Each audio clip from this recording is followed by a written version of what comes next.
రాజధాని అమరావతిలో 2733 కోట్ల పనులకు మంత్రివర్గం ఆమోదం తెలిపింది. సిఆర్డీఏ సమావేశంలో తీసుకున్న 2 పనులకు కేబినెట్ పచ్చజెండా ఊపింది. సచివాలయంలో జరుగుతున్న మంత్రివర్గ సమావేశంలో మున్సిపల్ చట్ట సవరణ ఆర్డినెన్స్కు ఆమోదించారు.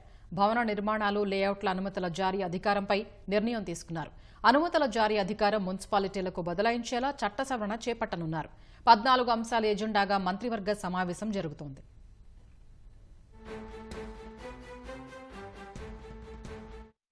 కేబినెట్ భేటీకి సంబంధించి మరింత సమాచారం మా ప్రతినిధి ధనుంజయ్ ప్రత్యక్ష ప్రసారం ద్వారా అందిస్తారు.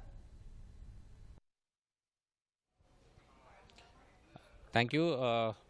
ప్రస్తుతం సచివాలయంలో ముఖ్యమంత్రి చంద్రబాబు అధ్యక్షతన కేబినెట్ సమావేశం అయితే కొనసాగుతుంది. అయితే ప్రస్తుతం కొన్ని కీలకమైనటువంటి అంశాలకి ఇప్పటికే కేబినెట్ గ్రీన్ సిగ్నల్ ఇచ్చింది. అయితే ఎస్ఐపిబిలో రాష్ట్ర స్థాయి పెట్టుబడుల ప్రోత్సాహక బోర్డు ఆధీనంలో తీసుకున్నటువంటి నిర్ణయాల పైన ప్రస్తుతం చర్చ జరుగుతున్నట్టు మనకి సమాచారం అందుతుంది. ప్రధానంగా చెప్పాలంటే ఈ పెట్టుబడులు ఎస్ఐపిబిలో తీసుకున్నటువంటి ముఖ్యమంత్రి చంద్రబాబు అధ్యక్షతనే జరిగినటువంటి ఈ ఎస్ఐపిబి దీంట్లో కొన్ని కీలకమైనటువంటి అంశాలకు పెట్టుబడులకు సంబంధించి ప్రభుత్వం నిర్ణయం తీసుకుంది.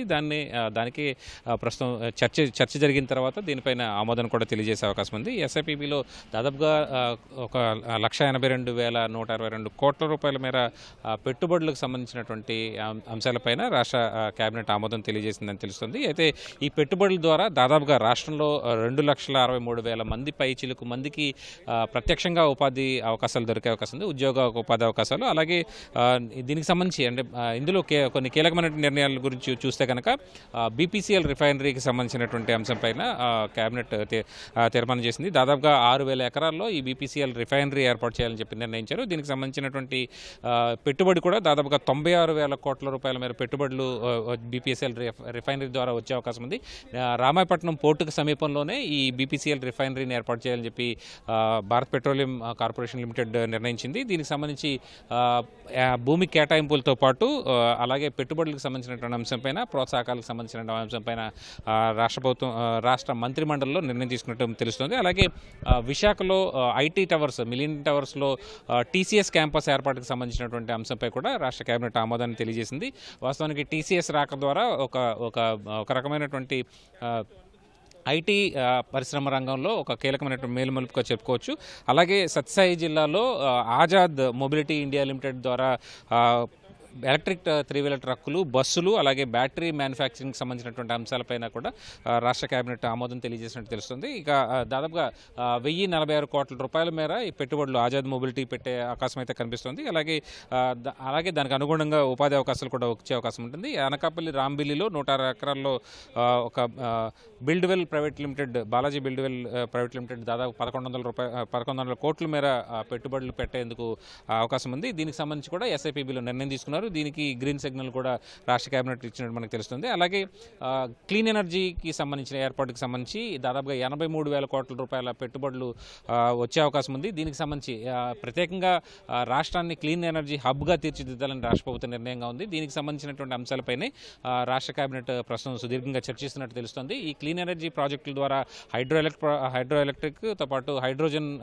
ఫ్యూయల్ సెల్స్కి సంబంధించినటువంటి పెట్టుబడుల అవకాశాలు, దీనికి అన్నిటికి సంబంధించి వచ్చే అవకాశం అయితే కనిపిస్తుంది. మొత్తం క్లీన్ ఎనర్జీకి సంబంధించినటువంటి పరిశ్రమల ఏర్పాటుకు వీలుగా 83,000 కోట్ల రూపాయల పెట్టుబడులకు ఎస్ఐపిబిలో ఆమోదం తెలియజేశారు. అలాగే కేబినెట్ కూడా ఆమోదం తెలియజేసే అవకాశం ఉంది.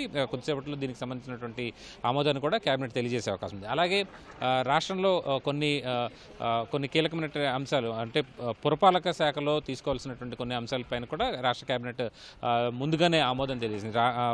సమావేశం అవుతూనే దీనికి సంబంధించినటువంటి ఆమోదాన్ని కూడా తెలియజేస్తుంది. వాస్తవానికి రాష్ట్ర వ్యాప్తంగా అన్ని మున్సిపాలిటీల్లో కూడా భవన నిర్మాణాలు దాదాపుగా 100 అడుగులు ఎత్తు పై ఉన్నట్టు నిర్మించేటువంటి భవన నిర్మాణాలకు సంబంధించినటువంటి అనుమతులు, అలాగే ఆయా ప్రాంతాల్లో లేఅవుట్లకు సంబంధించినటువంటి అనుమతులు ఇప్పటివరకు అర్బన్ డెవలప్మెంట్ అథారిటీలు ఇస్తూ ఉన్నాయి, యూడిఏలు.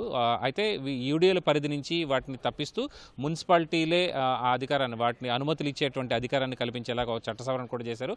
ఆ చట్ట సవరణ ఆర్డినెన్స్కి రాష్ట్ర కేబినెట్ ఆమోదాన్ని కూడా తెలియజేసింది. ఇక ప్రత్యేకించి చూడాలంటే అమరావతి నిర్మాణాన్ని వేగవంతం చేసేందుకు వీలుగా రాష్ట్ర ప్రభుత్వం ఒక కీలకమైనటువంటి నిర్ణయం కూడా తీసుకుంది. ఇప్పటికే 44వ సిఆర్డీ అథారిటీ సమావేశంలో దీనికి సంబంధించి అమరావతిలో చేపట్టాల్సినటువంటి నిర్మాణాలపైన అథారిటీ సమావేశం నిర్ణయం తీసుకుంది. దానికి ఆమోదం కూడా తెలియజేసింది. అన్ని పనులకి దాదాపుగా 2,733 కోట్ల రూపాయల విలువైన పనులకు ఆమోదం కూడా తెలియజేసింది. ఈ ఆమోదానికి సంబంధించి అప్పుడు ఇచ్చినటువంటి సిఆర్డీ అథారిటీ ఇచ్చినటువంటి అంశాన్ని మళ్ళీ క్యాబినెట్లో చేసినటువంటి ప్రతిపాదనల మేరకు రాష్ట్ర క్యాబినెట్ కూడా ఈ 2,733 కోట్ల రూపాయల విలువైన పనులకి ఆమోదాన్ని తెలియజేస్తూ సిఆర్డీకి అనుమతి కూడా ఇచ్చింది.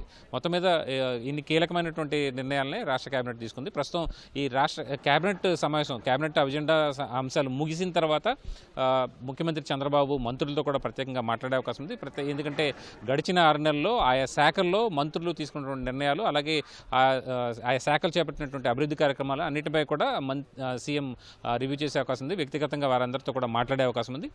దీనిపైన కొద్దిసేపు తాజా రాజకీయ పరిస్థితులు, అలాగే పర్ఫార్మెన్స్కి సంబంధించినటువంటి అంశంపైన కొద్దిసేపు ముఖ్యమంత్రి మంత్రులందరితో కూడా చర్చించే అవకాశం అయితే కనిపిస్తుంది. ఇది ఇప్పటివరకు ఉన్నటువంటి తాజా అప్డేట్. కెమెరా పర్సన్ శేషుతో కలిసి Dhananjay, ETV news, Amaravati. Water studio.